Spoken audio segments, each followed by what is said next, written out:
Hey there guys, it's Logan here, bringing you my top 16 WCQ Oceanic deck profile for Yubel. I only played Yubel pure.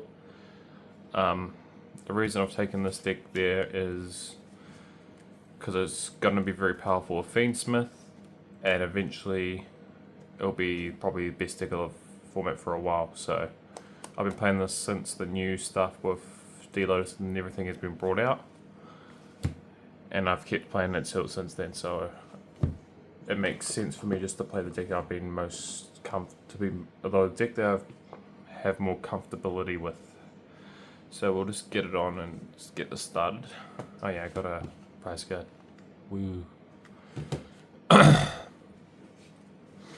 So start off with the old Yubels. I only played 1-on-1. I've always only ever played 1-on-1. People you'll see play 2 of this. I've always thought it's incorrect. Plus, eventually you'll get to the ratios of him being at 1 anyway. So you might as well just get used to having only 1. And all those boards that you can make with 2, you can always just make it with the 1 anyway. So it's pretty redundant. And you just play 1 account. You don't play the 3rd form because it's a brick and it never comes up in any form of any game. So standard 3U Spirit Yubel. This can be cut to 2 with Fiendsmith coming out, but I'll most likely play it at 3 because it is still a hand trap. It still kicks off the riding chain between the Yubels. It's really good. Standard 3D Lotus, great card. Gets you into your Yubel engine, also as a negate if you have the OG Yubel out. Really strong, especially along with Beckoning Beast. With Grave Squirmer, I play 3.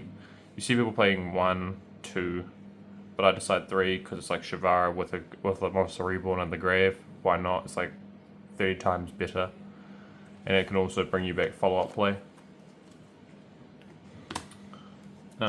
I played 3 Beckoning Beast and 1 Chaos Summoning Beast. The reason behind playing those 3 and 1 is because I do play 3 of the opening gates. And the whole idea of it is just basically if you just draw gates, you go into Beckoning and then go into Chaos Summoning. So you at least always have 2 Fiends in the deck.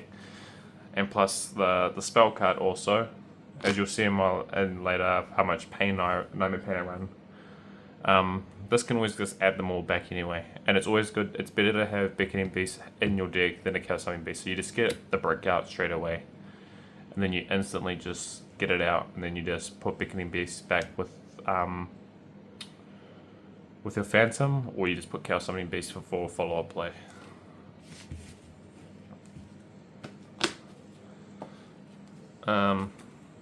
I play 1 Shivara and 1 Chamber. I did play Escape for a long time, just for the simple fact that it has a good pairing into all matchups. But Chamber is really good against the Snake Eyes matchup. Escape was only ever good in all matchups, all including Tenpai, but Chamber's iffy on Tenpai, so it's alright. Now I play 3 Ash, 3 Effect Veiler, 3 Imperm. Those are the only hand traps I played because I consider Spirit of Yubel a hand trap because it fundamentally is. I never needed any more or less hand traps. I never really cared about it because the hand traps in my side were enough. I just allocate the hand traps from my side deck into my main deck depending on matchups. And these are the most common ones people are using and really strong against most of the matchups. I play 1 Terraforming and 3 Nightmare Throne. Best card in deck, obviously. Only reason why the deck's actually doing quite well is a pure build as long as a splashable engine. I wouldn't change this. This is going to be the ratio of Nightmare Throne you'll always play no matter what. Unless obviously Konami does something. I play 1 Super Poly and 1 Chronicle. The reason I play one Super Poly is because I just wanted Chronicle to be all effects to be live. and also it does pop up when you do the draw the one of Super Poly on people. Chronicle ended up being really clutch in most of the matchups. Just bringing back that one Yubel, or either banishing a card from your deck or adding a card that they've banished because of a particular monster. You just add it back to hand and then not care about it. Plus, given them, this card's also, I think, did quite well because the fact that they're having to think, like, if I get to my 5 counters, the odds of me bringing out Super Poly will be very problematic for them. So I really like Mature Chronicle, but it will be most likely getting removed later on. The 1 for 1, it's just an extender. Same with when Snake Eyes plays it. 2 talents, really good. Came up every time I drew it. Only played 2 because I've always considered this card only good add a 2 of. So it's really strong. Won me a few games by itself, and then the 2 Nightmare Pain. People do run 3, and people do also run 1. I ran 2 because you do want to see it in some hands, but not in every hand. And as long, like I said, Nightmare Gates of the Opening can add this card to your hand. So if they pop it, you can just get out your level 10 Yubel or a level 10 at least, and just add it back to hand. We'll do the extra deck. So I played 1 Loving Defender because I had the 1 Super Poly. This came up 2 times. Really good for in-time burn damage, also along with just clearing boards if they just let you get away with 1 Yubel on the field. So it was really strong. 3 of the best card of the deck. 3 Phantom of Yubels. Now, the reason I play 3 and you see most people play 2 is because of the whole concept of the 2 main deck Yubels. The just normal one that's called Yubel. I've always considered this card, why would you run that when your deck can already do what it does?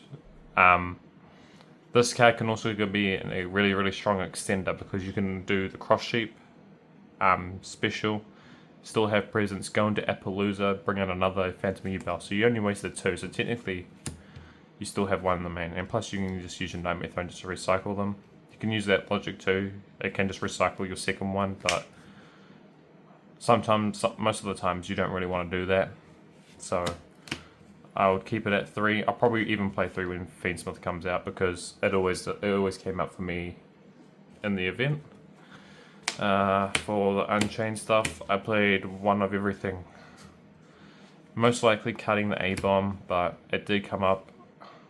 And 1 game I also misplayed by summoning it, but it's fine. I only play 1 Yama because you only need to resolve Yama once. And when it usually does, you're breaking down the board and also getting back full control of your board state. Anguish always came up for SP as long with Rage, SP, Special Off Chamber, and just link away this stuff. Played 1 Appaloosa, did very well. Full combo, you'll end on this, the XYZ plus Phantom, really strong with the Chambers set. 1 SP Little Knight, best generic Link 2 in the game. If you've got it, you play it. Griffin, this card came in actually quite clutch in my round 8 against Connor, shout out Connor. Game 2 I believe, I just went straight into Griffin lock and locked him out, and he insta-scooped because he didn't have enough resources to play through it all. Plus this with Ferocious and Phantom on the side is incredibly strong. People need to watch out when that happens because when that amount of pressure is on you, you can't really do much. Mudcracker helps you with the Griffin plays, and usually your board will be like that with the Phantom on the side and Ferocious if you can get to the Ferocious bit, depending on what you have. And Mudcracker also helped me because I had nothing in hand, but I went and linked into this and then just targeted the Spirit, discarded and specialed it, and then full on comboed from there. Cross Sheep, amazing card. Really good card when it's paired with the Phantom Yubel, because it's basically just a free extender into your graveyard to pull out the deloaders for another Yubel special. Otherwise, just an extra card to use for Link Fighter. Almirage. This card could be cut actually now that I run the Chaos Summoning Beast. Could be changed to Access Code Talker. Could be changed to anything you like. It doesn't really matter. This card does have relevancy, but it didn't have any relevancy in my games at all. I think I probably... Actually, that's a lie. I think I summoned this once just to get to SP. That's about it. Besides that, I didn't summon out the rest of the event. And the big bad boy himself, Verugis, the final bringer of the end times. Really good card. It's basically Barun if Barun was actually like 30 times better. The fact that you can just, no matter what happens to him and at all, you're just going to get a pop. It's an Omni Negate, 3k. It's really strong to get over. It's really strong and hard to get over for most decks. For the side, played 3 Cosmic Cyclone. It's really strong against Lab, but I didn't play Lab. Really good against Snake Eyes because you just, when they go to special out the IP, you just Cosmic Cyclone it from the back row. You can just do it on the Flame Burge, basically anything. So really did do some work, came up quite a lot. For the other hand traps I played on the side, I played 3 Nibiru and 3 Droll. This came up quite a bit. This came up in 2 games. I wouldn't change this because I think Nibiru's not strong, yet again, not strong in every type of matchup. Same with Droll. Droll probably be a bit better next format, next meta change, but when Fiendsmith is out, but for now it's just good for a rogue option. I played 3 Skill Drain because Yubel plays into Skill Drain really nice. The only thing about Skill Drain is when it's the deck sucks when you obviously get Skill Drained when you are trying to start off, but besides from that, Skill Drain did a really good job. I could yeah, held tempo down quite well, and also made me push for game. You can do like a Yubel version of a Tempai OTK with this card. And then I just played 3 Judgment. It's a really strong card. It's really good because the one card that I reckon is really good against Yubel right now is Dark Ruler No More. And this card basically says no, fuck that. You got Forbidden Droplets too. Hopefully they don't discard a trap, but 9 times out of 10 they most likely won't. So really good. And then I played the one other card that's really good for time, because I'm obviously playing only 1 Super Poly and I sometimes can't get into 5 counters. So I just side in this, and making 2 8s into a rank 2 10s into a rank 10 is much easier. So that's it for the deck. Overall, the deck performed really well. Probably my best top yet. I haven't top 16 at all before, but I think Yubel's future in the TCG meta is just looking really nice. But if I was to say something that if I would want to get preemptively hit before it happens, is Beatrice, because Beatrice is going to get crazier now. But besides from that, that's my top 16 deck list for Oceania, or OC, and thank you guys for watching and see you guys later.